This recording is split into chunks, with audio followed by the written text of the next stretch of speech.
I literally slowed down and I stopped comparing her to other people or my mom or whomever. It didn't matter who it was. And I just went like, you know what, Cassie? This is really difficult. And like, I can't imagine what you've gone through. I can't imagine how difficult this is. Like, I grew up in this. This is normal for me. This is 180 degrees different from what you've experienced your entire life. And so I'm so sorry for like how I've treated you, how I've talked to you, and how I haven't had empathy, for you in this journey. And so like, let's walk through this together and let's slow down, And it was like I could see her eyes just clear up. The tears went away. And she was like, oh, I feel seen. I feel heard. I feel like we can do this together, And so that was a massive moment.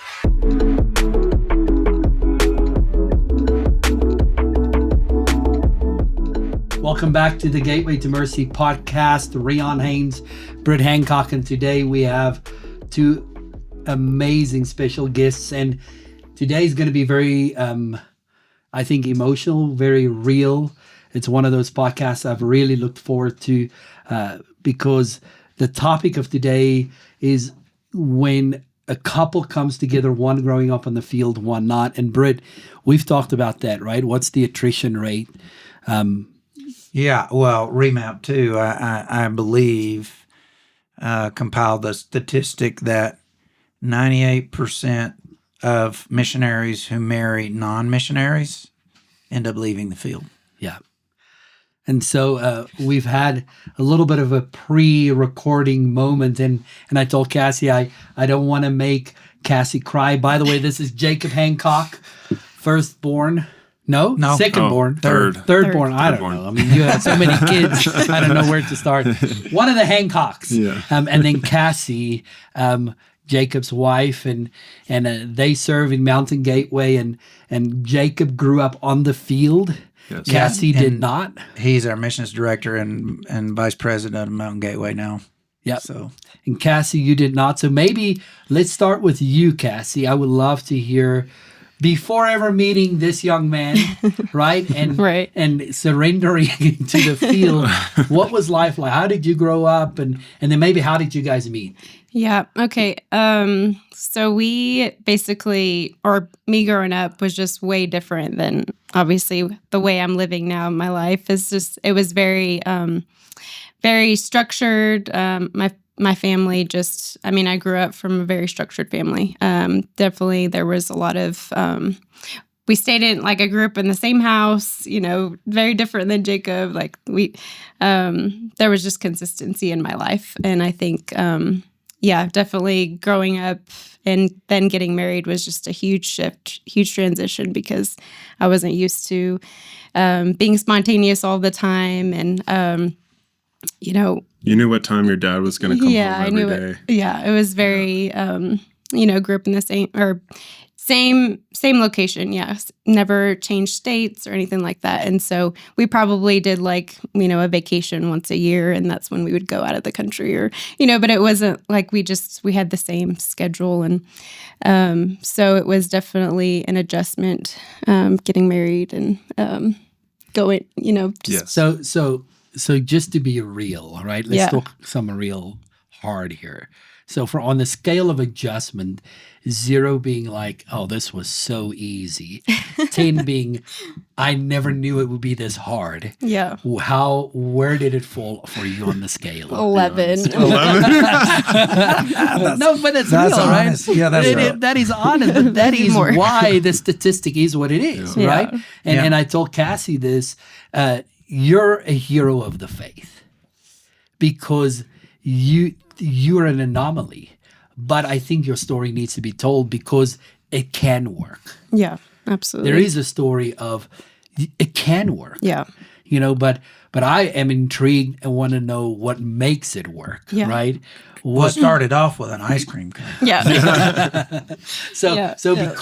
Because I am, I think, a little bit further removed from the story. Yeah. Maybe I'm going to pitch the ball to you, Britt, and let you lead a little bit of this conversation because I think you'll have more intuitive guidance on how we can take this. Why don't you kind of start with your story, how old you were when you met, how you met, and then just kind of take it from there, and we'll see what questions come up. Okay. So we met when I was 15. I was 15. Yeah, we think we were both 15 at the time. And Britt had come and preached at our church. And so at the time, I was just very I was 15, but that was the first time I had seen the Hancocks. And so I was, oh, who is this guy? And so, but at a very young age, I think God really wanted us to start young, because it was just crazy how we met so young. And then that sparked something, there was attraction there for sure. But then also I had really wanted to go to Mexico on the mission field to see what they do, because I'd heard about them.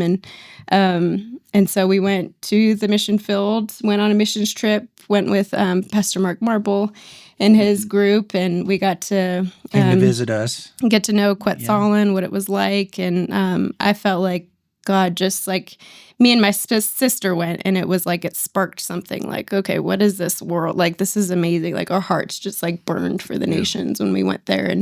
And we woke up at 4 a.m. I never wake up at 4 a.m. But they were we got to pray every morning, and so I was okay. So I just remember getting up, and I was just so exhausted. But at the time it was there was just a hunger being birthed, and just hearing, Audrey pray and even shout when she prays, and just it was just whoa, what is this hunger? I've never experienced this before. And so after that, went home, and actually from that trip we began doing basically prayer. We had prayer at our house once a week, or I think it was every day at the time, or every morning of our school week, we'd just have prayer at our house, and we'd have people. Who's we? Me, my Pastor Mark would come, Pastor Mark Marble, as well as we'd try and invite people from our high school, and my sister was involved, and we just basically were we just want to just worship. There's no agenda. We're just going to worship. We're going to pray. And I felt from that, it was just something was being birthed, and we really began to just hunger for the nations, and had no idea if we would ever be missionaries or what that would look like. But it was just a very I was very hungry, I guess, to see what would happen with that. And then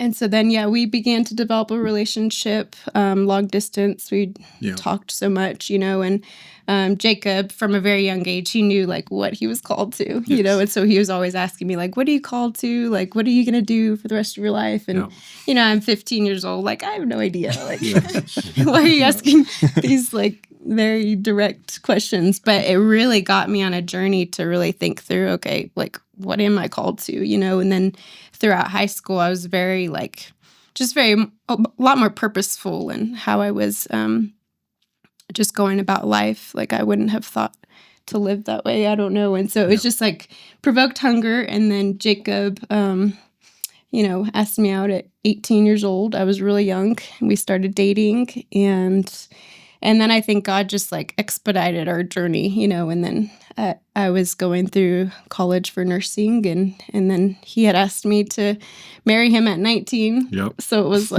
a huge shock, because I was really, I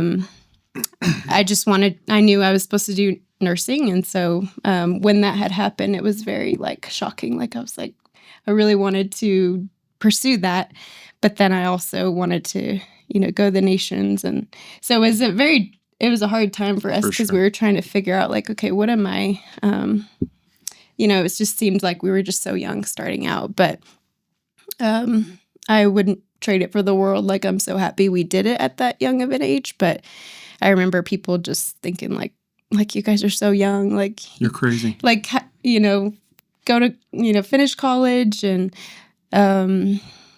go get a job, and then get married, especially where I grew up. It was very foreign to get married at 19 Hero or 20. factor. You later did finish college. Yes. Yes, And then I right. eventually got to finish with nutrition degree. So I know God put that in my heart for a reason. And so it was cool for it to finally Yeah. play out a little bit later on. Yeah.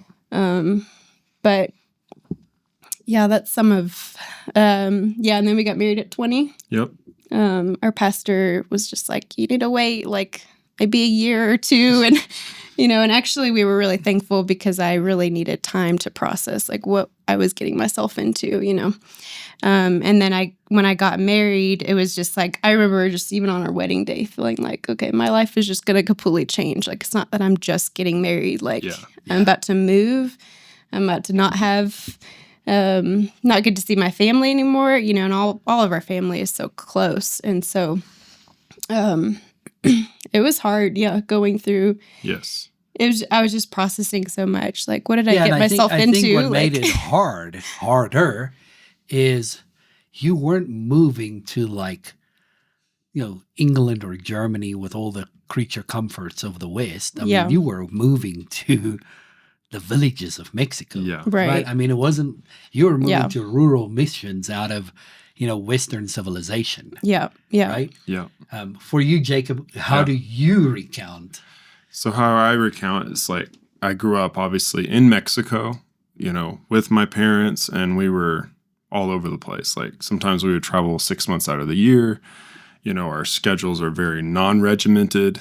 Some days we're waking up at 4 a.m. to go to a village, to hike, to sit down in a hut to minister, and then we go home, and then we do school, and then we do church at night, and so it was very not structured in terms of our daily rhythms.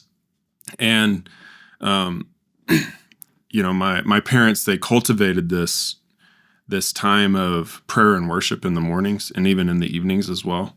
And the highest value for our family was we want to be obedient to the Lord, and we surrender everything to him, and we do whatever he asks us to do, no matter the cost, And so that's how I grew up, like in my thinking. And so I'm like, okay, God, what do you want me to do? How do you want me to surrender? Like what's the purpose of my life? And when I was 17, the Lord called me into full-time ministry and to work with my parents in missions. And so I was like, all right, this is what we're doing. Like God says, like I'm supposed to be a missionary. I'm supposed to continue to live this life. And, as I was cultivating a relationship with Cassie, we really bonded around pursuit of Jesus, intimacy with him, prayer, fasting, growing in our personal relationship with Jesus, but we kind of did it together. And like everything that we were talking about was how can we give Jesus what he deserves? How can we lay our lives down for him, And so I think that's one of the things that attracted us to each other was this hunger and this desire to pursue Jesus, right?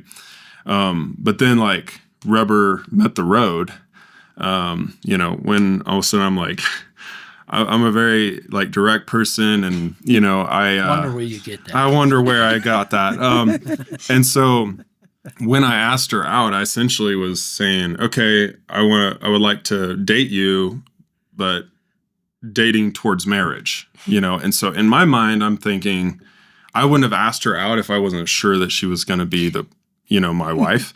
And I really felt like that's what the Lord wanted for us. And so in my mind, I'm having years of processing and thinking like, okay, this is my wife. Here's what we're going to do. Here are the steps and all that kind of stuff.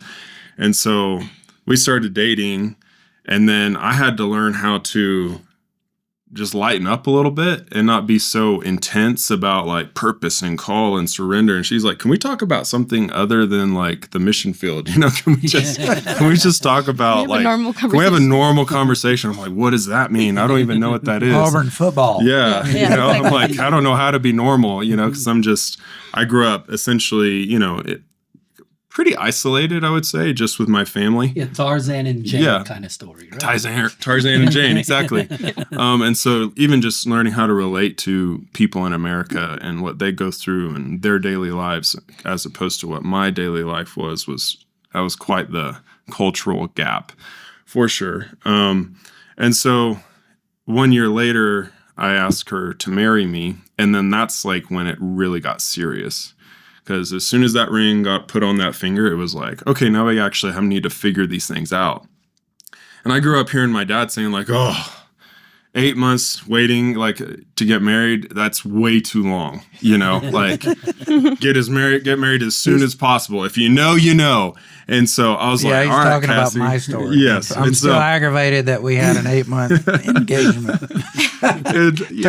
37 years ago. So, but we're so young, and so I'm like, all right, Cassie, let's get married. Let's get married really quick. Let's get married before the end of the year. And and then like I'm going home. Like I remember going to her house. I'm like, all right, Cassie, like let's look at this RV that we're gonna live in, and then like this truck, and we're gonna do all these different things. And she was like, you're thinking like, this is awesome. This is amazing. I can't believe it. What are you thinking at the time? Well, I didn't.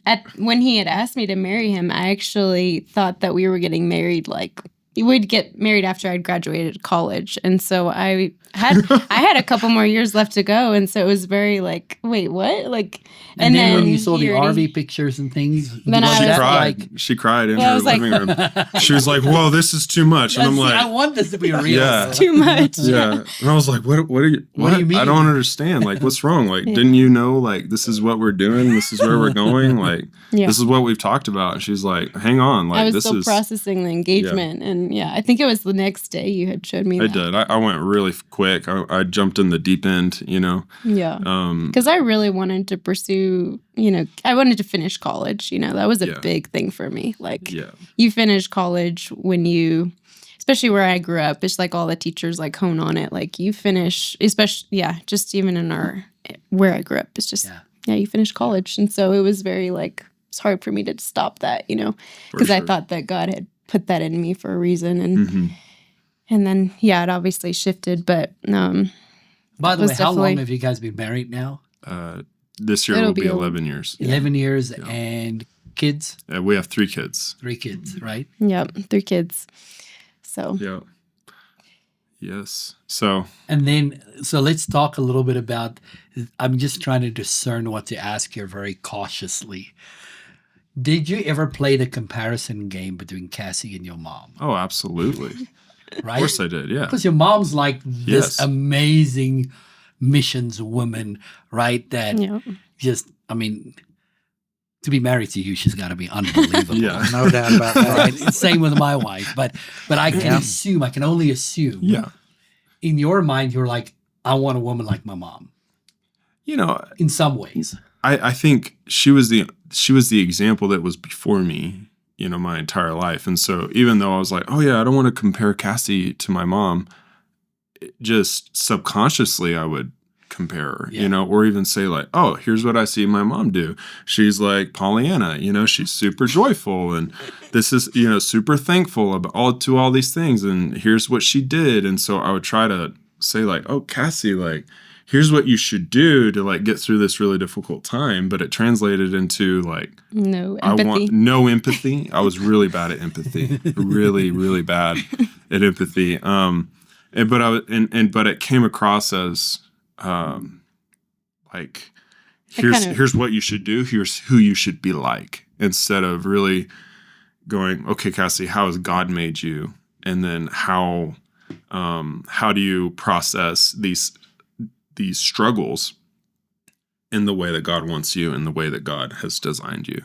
And so that's been a struggle for sure. What is the magic juice, right? What has kept you, because we know a lot of back end story that we can't share here, that, even the circumstances of you guys being on the field is extremely difficult, right? There are just things that have happened that's not even normal for a regular missions couple, right? You guys have navigated very, very turbulent waters outside of your control, and yet you've remained faithful, and yet you've remained in the trenches. Yeah. What is the magic juice? I would definitely say like, we couldn't be here without Jesus and pursuing him. Like, he would tell me things, he would try and encourage me in different ways. And, whenever I would go and seek Jesus about that specific thing, it wasn't until I heard God's voice speak about that and him tell me probably exactly what Jacob would say. It was then that I was like, okay, like I can do this. I can keep going. I think if you don't have a personal relationship with Jesus and you don't hear his voice clearly, it's so hard to continue to maintain the route you're going because, you're just kind of walking aimlessly, not sure why you're doing what you're doing. Like you have to have a reason why, and you have to have that solid foundation with Jesus. One thing I remember God specifically speaking to me about even nursing school whenever I was torn apart. It was several years ago, but now when I think back, I was just so frustrated that I didn't get to finish college or finish. There was probably some regret there. Yeah, I was just regretting it for several years. But God had basically, and Jacob, always saying like, you'll eventually finish it. This is what God has us doing. Like just, he was always encouraging me, and none of that stuck. I was like, yeah, but you don't understand, like you don't get it. What you're talking about, I think, is expectations, self-imposed expectations, dealing with sort of turbocharged, kind of off the chart, unspoken expectation of us and our family and our purpose and all the things that's just kind of oozing out of him and us and my personality and intensity and all the things. I don't think we verbally articulated XYZ is what we expect of you, but I know because of conversations that you both had and you had with us and with Audrey that you felt those unarticulated expectations, whether you put them on yourself or the situation put them on you or the call of God. And God does have expectations for us. You're also really intense and like very dogmatic about what you believe. Yes. And and that creates hard hurdles to get over if you don't know what that is, and you've been incredible with that. But like, speak to that just a second, because that's where the rubber meets the road. Also, internally in people, like, oh, this is totally not like anything that I'm used to. Yeah, and maybe add to that, when Britt and Audrey went to the field, they went together, right? And so there was this sense of we're both kind of giving up the same level of whatever. We walked through the decision together. But with the two of you, I'm not assuming, but I am assuming. Yeah. There might have, whether you've expressed it or not, there's probably been times like you gave up very little for this life we're living now. Yeah. I feel like I'm the one who's given up it all and continues to give it up, Right. And so maybe tie that to what Brittany's asking, like, how do you continue? Because this is why couples don't make it. Because there's a sense, a psychological sense that it's not equitable, so I'm out, right? It's got to be equitable for me to stay. Well, yeah, what you said, really the answer to this is, Jesus and seeking Jesus. Yeah. Right? Because I know I watched your journey, and it didn't matter. It matters what your husband says. It matters the things that get said. The environment matters. The expectation matters. But the thing that causes that click inside is that connection with Jesus. And he would, he has to weigh in somehow and make what he thinks known to you. Yeah. Did you find that to be true, like with nursing school and all the things that were like, I don't know, I don't have this perspective, and you were willing with questions, like Cameron said about Michaela, like, okay, you have my yes, Jesus, but boy, I got some questions. Right. Yeah. I think going back to what I was saying just about how God would like speak to me about certain things and then totally change my perspective. And like with nursing school, I feel like I'm a very visual person. So God speaks to me a lot through just like giving me visions. And so he specifically would, about nursing school, like he basically painted a picture of me in like a house, like a doll house. And he like unfolded, like I had pictured my life so perfect in this small little doll house. And then God like unraveled this house, and he made it this huge house that just like kept going, and it was like endless. And God was just saying like nursing school was just like a little piece of that house, and at the time it looked so big, but really in perspective of all the life you're going to live, like it's actually just a tiny part, and I had made it this like big thing, and it really didn't need to be. But it wasn't until that moment that I began like having just a peace of mind, like, all right, God's got me. Like, and I don't know how many conversations Jacob and I had that were just like So many. frustrating. Like I couldn't get to the answer. Like I just couldn't have peace about it. Even though I trusted him, it was, I mean, especially when you get married, you're beginning to build trust with each other. And so I think because we didn't have a lot of those years of building trust, it was just like, I don't know if I trust you, but I want to trust you, but I also trust God, and he has, the best in store for us. And so, so it was just, when he would paint those pictures for me, I feel like I began to get like a peace of mind in what we're doing. And then I could just like keep going, So I think, like for me on my side, like it was really difficult on Cassie, right? Like giving up these dreams, and also not just be a missionary that goes to one spot, and create a life in that one spot. I think we lived in like 13. We moved 13 times in the first 2 or 3 years of marriage, and so we were all over the place constantly. And Cassie had some health issues she was dealing with, and we didn't know what those were. And like, it was intense, right? So like we're spending time in the woods and backpacking in the wilderness, and we're going to language school, and we're going to Mexico, and we're going all over the place, right? So I'm trying to lead our family, right? Like, okay, here's where we need to go. Here's what's being asked of us. And so we're going to do this thing. But then the emotional struggle inside of our marriage and in our process was very difficult. And then obviously the director of our ministry is my dad. And so there's only so much I can like share with him and my mom, and so it's just like feeling kind of isolated and wondering how in the world can we get through this? And there were moments for me where I felt kind of at the end of my rope and just like, I don't know how I'm going to move forward. I don't know how we're going to do this. So how did you? I mean, who were the people in your life other than your parents that really became, lifelines, if you will? Because you didn't figure it out on your own. No. Right? I'm assuming. No. And I would say there were a few pastors that would make occasional times of basically make themselves available to me where I could talk. Sometimes it came a little later than when I felt like I needed it, I would say two things. The people who come to mind are Cameron and Michaela. So if you saw Cameron here in the podcast with y'all, Cameron and Michaela were like a gift of God to Cassie and I. And like we got married within a month of each other, same year of marriage, and we went and did everything together, every single step. Like we moved to different countries together. We were neighbors. Sometimes we lived in the same house, and that camaraderie and doing it together.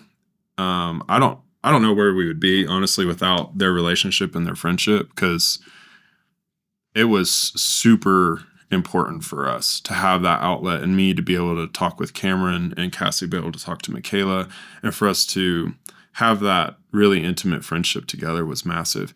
And then that was huge on the relational side. But then I'm really thankful that Dad, I saw my parents have this, no matter what, we are going to obey Jesus, period.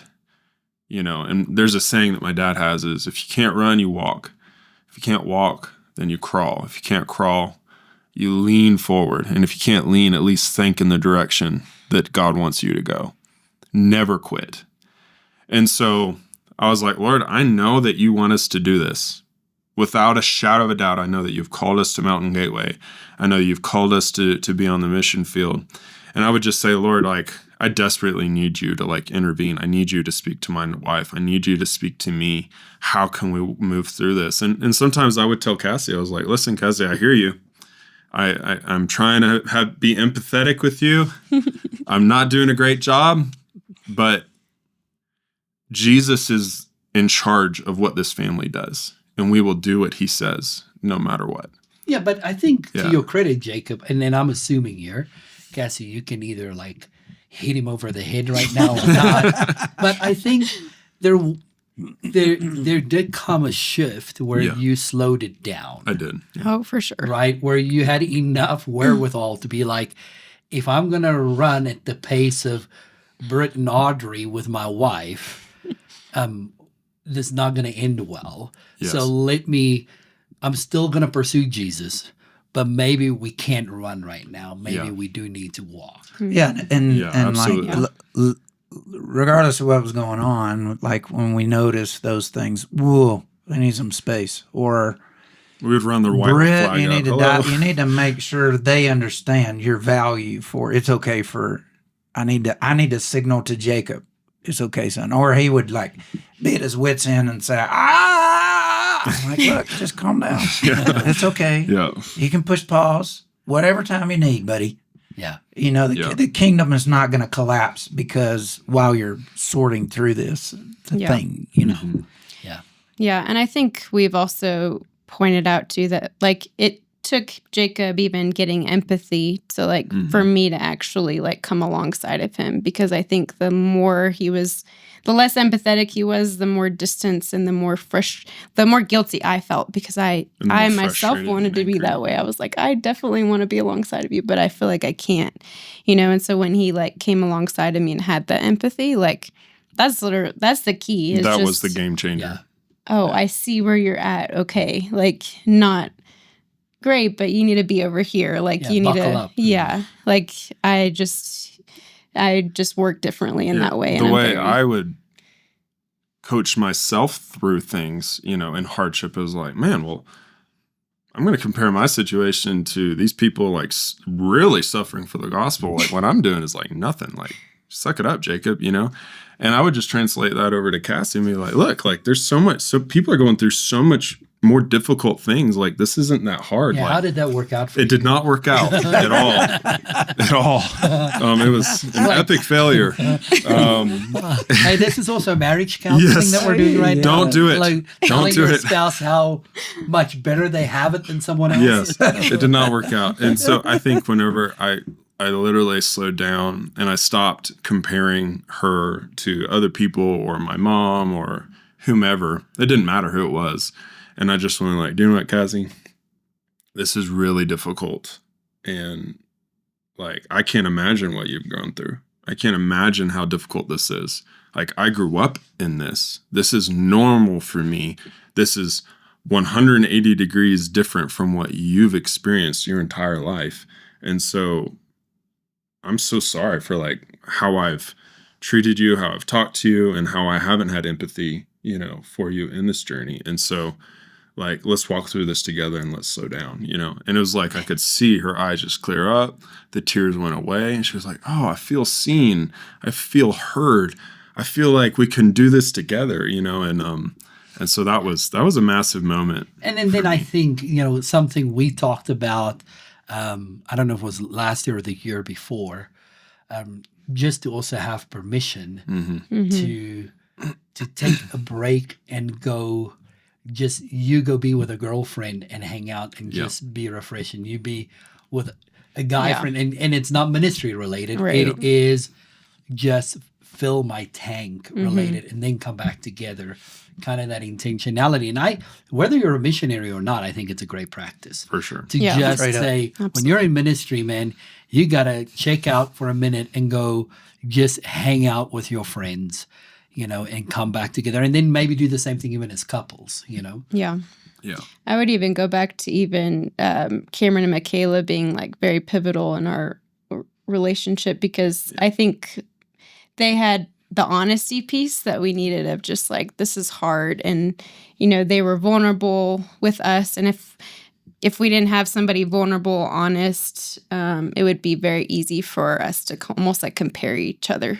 Like we compare ourselves to Cameron and Michaela, Yeah. but it's like throughout their entire journey, they were just so honest, and they just created that space for us to be honest because they, made that example. And so, and then with Cameron being in ministry too, that helped because it was such a God relationship. Because even Jacob, he was in ministry, Cameron was in ministry, and then Michaela and I, it was like a very parallel journey almost, but very different, where she was not in ministry and I wasn't in ministry, but I'm coming into this world, this whole different world. And so it was really a God relationship because even now, I mean, our lives are continuing to be very parallel, but it's like we needed that couple to walk with us in the journey. And just to piggyback off of that, that was that added to the difficulty. I wasn't just a missionary. I was the president and, son, and I grew up doing this. And so there's expectation. And so I had expectation on myself, and I'm like, man, we're struggling. And,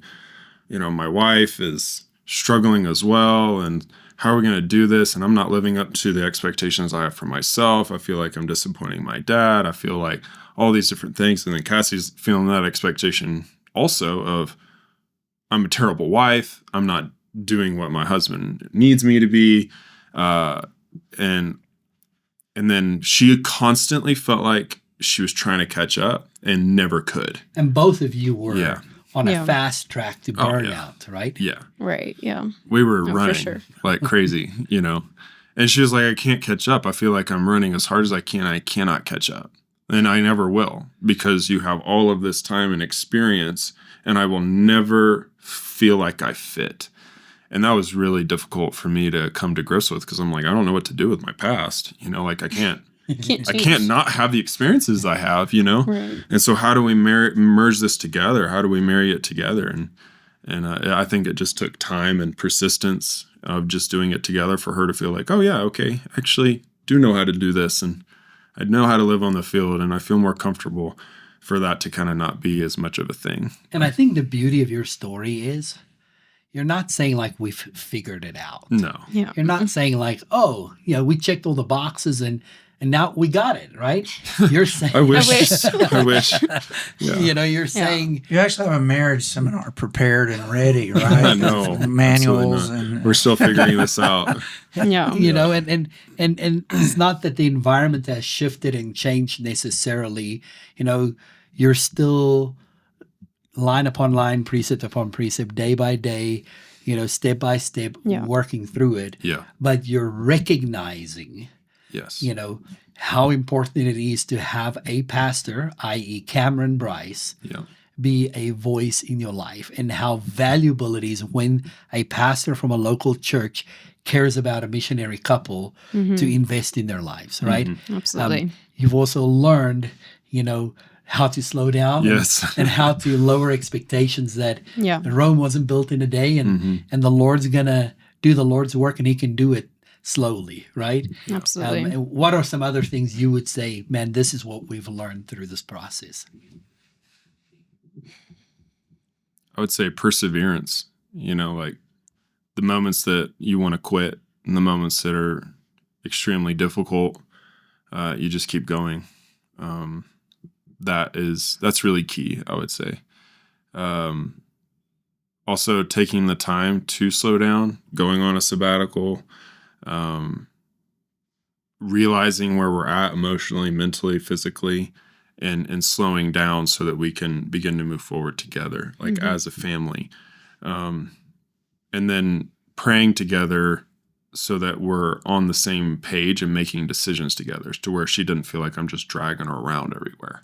That was really important. Yeah, and I think even just going on our sabbatical recently just really helped me. I think there was a shift there, I think, because I feel like when we got back from the sabbatical, it felt like we got to join Mountain Gateway together. It was almost like it was different, than when we had first joined. It was like, okay, we've done life together, not having any expectation of ministry, which we did do in Guatemala, but it was still a little bit different. something about the sabbatical, I feel like there was just a shift in my perspective, and God even just inviting me into the journey again of, are you willing to do this? And me being able to take the gift and say, yes, like I'm going to do this and I'm going to run alongside of my husband, I think was just, I had to make that decision again that like, I'm going to count the cost and I'm going to do this. But I think God so graciously like invites you in that journey, and when you feel like you're being pulled and, like that's not God's intention at all. Like, I think ultimately, like he wants us to run alongside our spouse, but for a while, I think, it was me catching up, but then when the sabbatical came, it was like, all right, let's do this together. Like it was very, intentional. And I think I just needed the permission to have rest and to be able to go alongside of, just do normal life together. Like it was helpful to take that break. And I think we need to just give ourselves that permission when we're in ministry. I think, Cassie, this is a whole podcast. What you're touching on is missionaries who don't feel they can give themselves permission to vacation, to rest, to take a break, that, we feel guilty. We feel, or people make comments. Yeah. Yeah. Like I didn't support you to take a break. Exactly. Yeah. All those things, or you feel it, you imbibe that from people, or they directly say things that aren't helpful, and it builds this like perception. A lot of times it may be actual reality, and that is, you have to come to resolution how to manage that. Now I've come to the point where I just don't care. Yeah. Because I know it's not healthy. And Yeah. Well, number one, Sabbath is a command. Yep. Right. And so it doesn't matter what a supporter says, God commanded rest. Yep. Right. And number two, Sabbath is a gift. Yeah. It does something to your testimony. Sabbath recalibrates, refreshes, reorients us, and God knows it. Yeah. And I fully believe it is one of the tactics of the enemy for people in ministry to not rest. Yeah. Well, 100%. and sometimes though we're not granted permission, it's uncomfortable to be put in the position where you need to execute that, so you have to take it. Right? There was that time where I came to visit you when you were a missions pastor at a mega church that were supporting us, and we had lots of history at the church, and you looked at me and said, "When's the last time you took a vacation?" And I went, you said, "Wrong answer." But it's not that. People sometimes get the wrong idea about me. I'm all in. I'm intense. And it's funny because people have these conversations with me where they try to convince me, dude, you need to calm down and take a break. And really, all I'm waiting for is to have permission to take a break. Yeah. Yeah. I don't have this internal drive that is unable to rest, is that I have to be a perpetual motion machine, even though that's the perception. I get in situations all the time. It's like that. And I'm sitting there listening to you going, you see us, Yeah. and you said to me, we're going to send you. And I'm not the kind of person that needs much of that, but everybody needs some of that. Yeah. For sure. Yeah. And that's an extraordinary thing, that those things, those small things, have gone together to keep us moving forward and where we don't collapse. Although, I think, I don't know when it was, 2 weeks ago, Audrey and I were laying in the bed going, okay, well, I'm just done. Can we quit? Yeah. I think I just quit, maybe for the 100th time. And then, you rail over and you get back and it's like, oh, well, I guess we didn't quit, did we? We get in the truck and drive off. It's like, what is that, Yeah, and I would say to any pastor, one of the greatest gifts you can give a missionary is a vacation. Yeah. Oh, yeah. And I don't know if I said this to you because at the time we did it for some other missionaries, but I remember one of our missionaries said, "Well, I can't." I actually asked him for a week, and he said, "For what?" I said, "I'm not going to tell you. Go to your calendar and tell me when you can give me a week." And he said, "Well, I can give you a week." I said, "Well, if you can't give me a week, we can't support you." And he's like, "Whoa, okay, I'll find a week." And he came back and he was intrigued, like, "Why do you need a week of my life?" And I finally said to him, "Do you have the week?" He said, "Yes, this week." And I remember this like daylight. He was a American doctor who married a Burmese girl, and they sat in front of me and they were raising money in the States, trying to go back to Burma. And the Lord spoke to me and I said, "We're going to send you guys to Disney World for a week." And he's like, "What?" And next to him, his wife started weeping. Yeah. Yeah.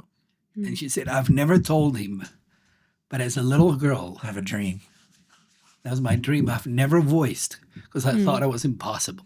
Wow. And Wow. it changed everything for them. Yeah. Gifting your missionaries the secrets in their heart and gifting them rest is what keeps them on the field. That's right. Yeah. Yes. I really believe that. And it's the greatest thing a church can do. It's the greatest thing supporters can do. Maybe not even a pastor. Maybe you're a donor who can afford. There are so many people who have vacation homes or whatever, right? And sometimes we have these vacation homes and we're allowing missionaries to stay there, but we add a 5-step program or whatever that they need to complete. It's like, no. Just gift missionaries rest, right? And give them the resources, give them the ability to just go and have a vacation and affirm that this is part of ministry. So thank you guys for coming. Yeah. Thanks Thank for you having for us sharing. on. I know we're going to have you again.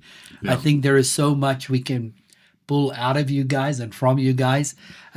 Tune in again. Join us for our continued conversations here at Gateway to Mercy. If you have questions, if you have comments, if you have suggestions that you would love for us to consider talking about, please email us and let us know. And we look forward to continue our conversations again. Hey, thank you so much for watching the Gateway to Mercy podcast. We truly appreciate you watching and contributing. So please like, subscribe, comment, and let us know what you think of the podcast and share with your friends. Invite others to watch this podcast. We are really motivated to see the gospel move forward to the ends of the earth. So if you have questions, email us at gatewaytomercy@mountaingateway.org. God bless.